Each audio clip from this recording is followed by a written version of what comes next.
भगवद आश्रित है।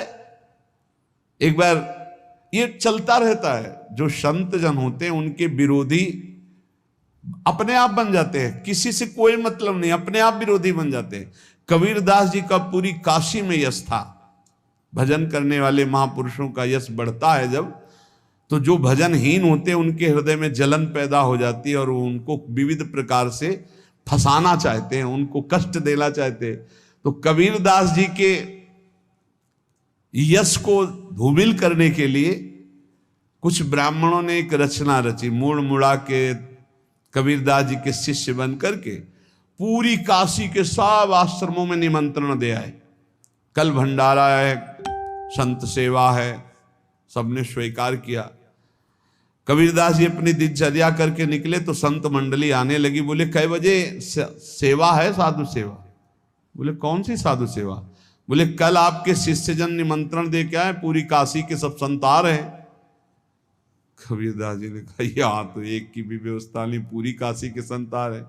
अच्छा समझ में आ रहा है, लीला बिहारी तुम लीला करना चाहते हो। गए अपना निकल गए गंगा किनारे, एक झाऊ के नीचे बैठकर अपना भजन ध्यान में मगन है। 11-12 बजे तो उन्होंने देखा संतों की मंडली, काशी तो बहुत।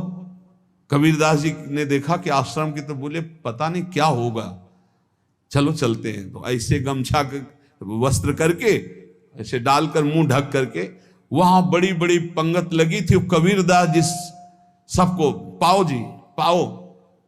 कबीरदास जी के रूप में स्वयं भगवान पाओ जी।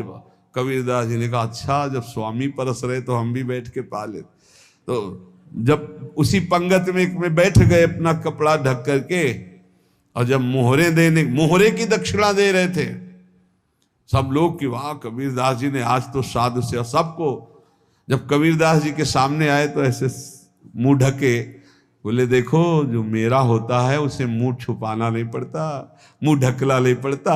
लो दक्षिणा, तुम भी दक्षिणा लो। कबीरदास जी को कबीरदास जी दक्षिणा दे रहे, और वो कबीरदास जी है भगवान, और ये पाले वाले कबीरदास जी है भगवान के जन।